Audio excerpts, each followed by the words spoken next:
So I'd like to thank Graham very much for that introduction written by my mother. Because I am English, it's very difficult for me to do this, but I should do it. I do have this new book, which is called Innovation in Education, and it's on sale in a booth out there.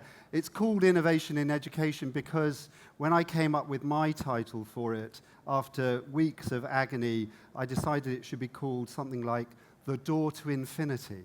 And I thought it should be called The Door to Infinity because a student from MIT's Open Courseware project had described the impact of that on his life, and he said, it's like opening a door to infinity. And I said to the publishers, that's it, we should call it The Door to Infinity. And they said, no, we need to call it Innovation in Education, because when people search for it in Google, they will not be looking for doors or infinity, they'll be looking for innovation in education. So Google, the death of metaphor. You can forget metaphor, it has to do exactly what it says on the tin, because that's the only thing it can search for. So this book, which I'm very grateful to the Qatar Foundation, who organized the World Innovation Summit on Education, for asking me, commissioning me to write this, and really going on a world tour of innovative projects in the education field. And I just want to give you a snapshot of what I found when I went on this tour. I'll just show you a couple of examples of the kinds of things that I found. I'll show you one diagram which I think explains much of what these projects do, and indeed much of our debate about education and learning, and tell you one anecdote. So this is one place that I started. These great pictures are taken by a fantastic young French photographer that I worked with called Roman Staropoli. And this, as you can see, is a farm.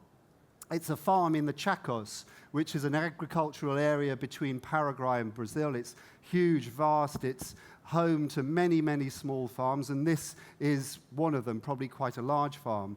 But actually, this is also a school. And so when Yaron Lanier this morning said we should teach people by them becoming what they're trying to learn using avatars, this school already does that, because it teaches people who are going to work in agriculture on farms how to be better farmers by, in part, getting them to run a farm whilst they're at school. So this school, the San Francisco Farm School, outside Asuncion, its budget is $330,000 a year. All of that is earned through the activities of the school's farm. 1 week the children study history, maths, English, whatever. The next week they work on the farm. The farm runs, the school runs 20-odd businesses. The head of dairy teaches dairy, but also runs a dairy business. This was created by a complete revolutionary, a guy called Martin Burt.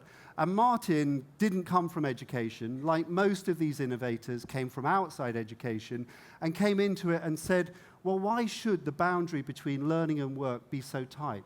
Maybe actually learning could be done through work. This is another place that I went to. This is a favela on the edge of Bogota called La Capria, and this is where the biggest challenges of the next century will be met. They won't be in our societies and cities, they'll be in cities like this. Vast, exploding, expanding cities full of young people, hungry for education, relatively poor, and they want new and different ways to do it. This area of Bogota will have many schools. Many children will go to them, many more than used to. But the kind of education that they get there will ill-prepare them for the kind of world that they will face, where they'll have to be entrepreneurial, they'll have to find different ways to earn their livings over the course of their lives, and where thinking on your feet is an absolutely critical skill. What works in places like this? Well, what works are innovations that generate more education in some ways, but do it better by doing it differently. And the trouble is with much of education policy, both here and around the world, the Millennium Development Goals enshrine this: get more children into school. But if the schools that they go to confine and condemn them to years of boredom, where they're almost certain to fall behind, and when they fall behind, they're more likely to drop out, then making sure that more children go and spend more time in those places is not necessarily progress. Instead, what we need are more ways to learn that are better by being different, by creating new recipes. And those new recipes come from what in the book we describe as high-impact social innovators. They are innovators because they create ways to depart from the standard school model, teacher, lesson, classroom, exam, curriculum. They depart from that in some important way, but they do it at scale. MIT's OpenCourseWare has created a new way to make available knowledge learning across the internet, 100 million users at scale. Sugata Mitra's Hole in the Wall is reaching probably millions of children across India at scale, self-organized, self-orchestrated learning. The Citizens Foundation in Pakistan has built 750 model schools in the last 15 years, teaching 100,000 children. Aprendiz, the most influential NGO in education in Brazil, one of the fastest and largest economies, fastest growing, largest economies in the world, started in an alleyway in Sao Paulo and has spread a technology for community-based learning. All these schemes, in different ways, innovate, but they innovate at scale. And what dogs innovation in education often is that innovation is often just kept in pockets. It never gets to scale. So what is it that these people have been doing? Well, I think there's one sort of diagram, let me offer it to you, one way of thinking about what they have done, and indeed much of what we have talked about in this conference, which explains it. And it's this relationship between these two things, systems and empathy. So divide the world into experiences which are high system, regular, reliable, repeatable, quantifiable, measurable, and low system, tacit, bespoke, unrepeatable. And then think of experiences which are high on empathy, you really connect with someone, and low on empathy, there's absolutely no connection. And you get a grid like this. Now, if you want a prime example of a high system, low empathy experience, it is a journey on Ryanair that starts roughly at 6 o'clock in the morning, where Ryanair take your money, and when you buy your ticket, they take that as a signal to then declare a kind of war on you, which lasts between buying the ticket to getting on the plane. If you want an example of a high empathy, low system experience, equally modern, it is the Saturday morning cycle ride that my family make to our farmers market, where we buy extremely overpriced cauliflower because it's in a basket and scattered with dirt. This is a kind of high empathy, low system escape from our world of high system, low empathy experiences. And we spend most of our lives too much system, little bit of empathy, too much system, little bit of empathy. So where you don't want to be is here. This is where I went to school, the Vine Comprehensive School, Basingstoke in Hampshire, 1973. 2,000 boys running riot around a completely demoralized teaching workforce, no system, no empathy. The one thing that I learned at the Vine Comprehensive School was how to run fast when I needed to. That was the only thing that I emerged from of any merit whatsoever. So if you're in an experience like that, actually going up here might be quite good. Going up to where you might get some system at least. This is what the founders of KIP really set out to do. They said, too much school experience is too unreliable, it's too chaotic, so let's create a system. And so you do see things like this. This is the product of a fantastic project, to Save the Children project called Rewrite the Future. But the reality is that too many of the children have ended up in very rigid educational systems that process them, that do things to them as much as doing things for them. This is, if you like, the McKinseyite view of the future. And in reaction to that, you find people heading down here to high empathy but low system experiences, homeschooling or the maverick teacher, what have you.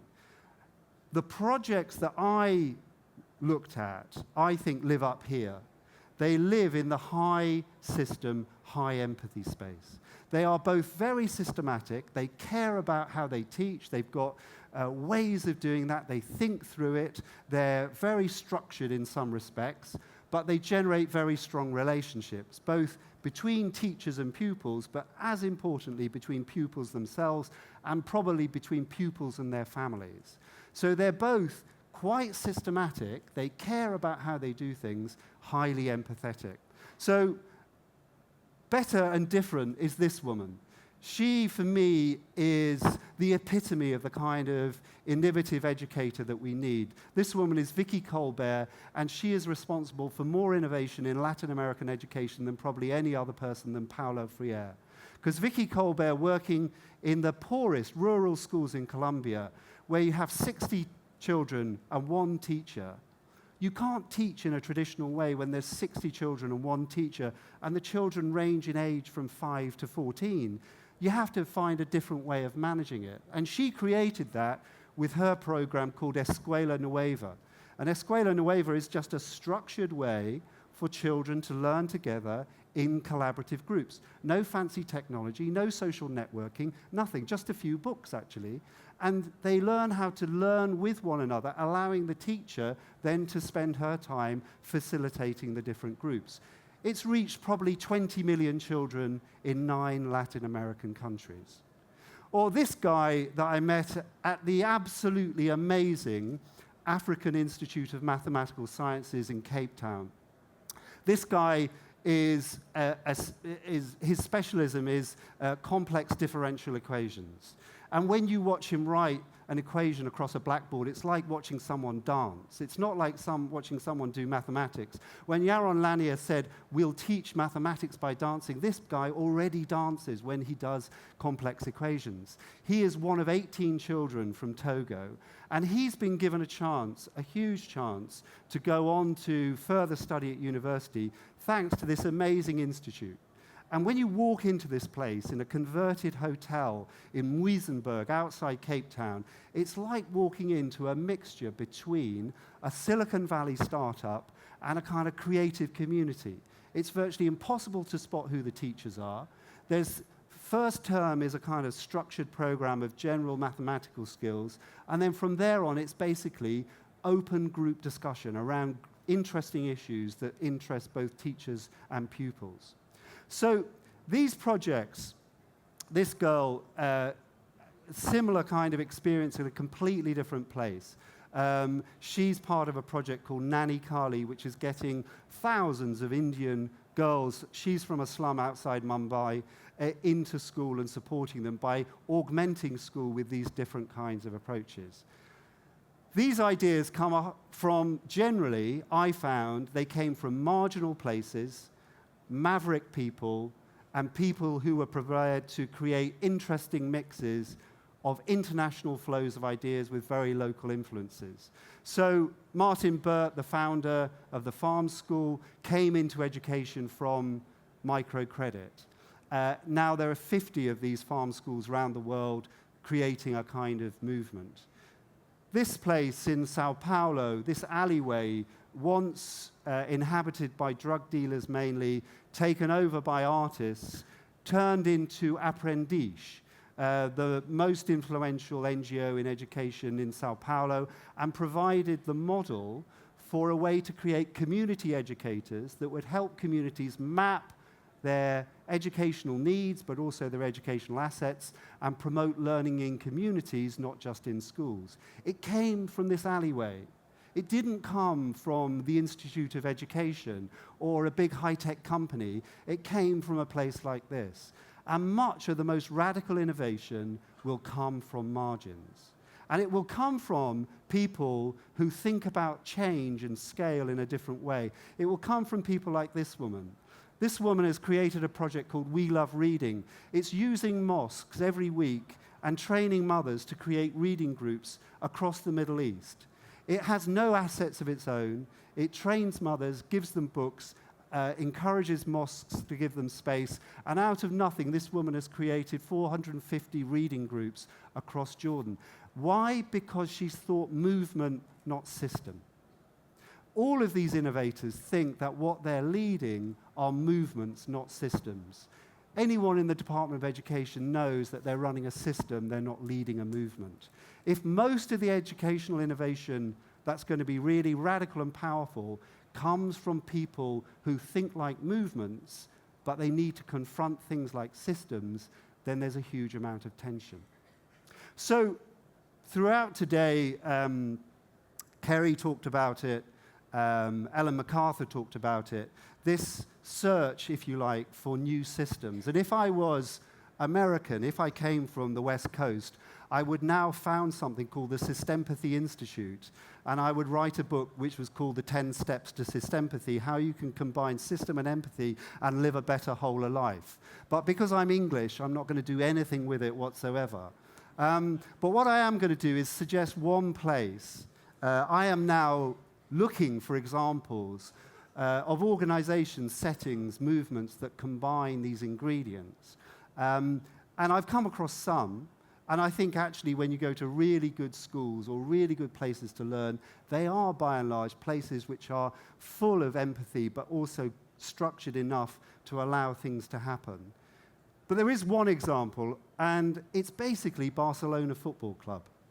If you want an example of a system of the future, it would be to look at how Barcelona Football Club play football, and also in a way how they're organized as an organization. But this is, broadly speaking, a potted history of football in 1.5 minutes. Football was invented by the English and the Scottish. And to this day, the English think that playing football is a bit like going on railway tracks. You go up and down, or you go across. That's if you're really creative, you go across. But mainly it's up and down, up and down. And the English had this system for playing football, which was 1 goalkeeper, 2 fullbacks, 3 halfbacks, and 5 forwards. And it was basically a way to kind of embed the class system in sport. Because the people at the front, they were sort of creative. And they, in the 1970s, wore white boots and had big haircuts. And, you know, if they lost the ball, they would just sort of wait and, you know, smoke a fag or something like that. And then the blokes at the back were people like Norman Hunter and Jackie Charlton. And they really couldn't play football, but they could kick people really hard. And their job was to get the ball back and then boot it up the field, preferably straight, to the people at the front. And so the game of football went backwards and forwards in these straight lines. And then, in the 1970s, oddly, under the tutelage of some English football coaches, a hacker came along. And the hacker, the kind of the Napster of football, was this scrawny youth called Johan Cruyff. And like most sort of inspirational hackers, he was both inspirational and deeply annoying, both kind of amazing, visionary, and incredibly arrogant. And he revolutionized football by asking one simple question, which was, what if all 11 players could actually play football? It was a revolutionary thought. All 11 players could play football, not just the 5 people at the front. And so the Dutch then went on to create total football, famously took a goalkeeper to the World Cup based entirely on his passing ability, not on his ability to stop shots. And after falling out with his mates at Ajax, Cruyff then went to Barcelona. The modern Barcelona side, the Pep Guardiola side that has won the European Cup 2 years running, is the apotheosis. It's the absolute kind of high point of that philosophy. And what is that philosophy? It is really the philosophy of the future system. It's the philosophy of education. It is, you won't get the ball unless you move. You've always got to pass. You've always got to be connected. Think of an education system where all 11 people could play, that they're always open to get the ball, and that the creativity of the system depends on all the moving parts being constantly in motion. What we've got at the moment is still an education system that goes like this, maybe just a bit quicker than it used to. What we need is an education system that follows the principles of Barcelona.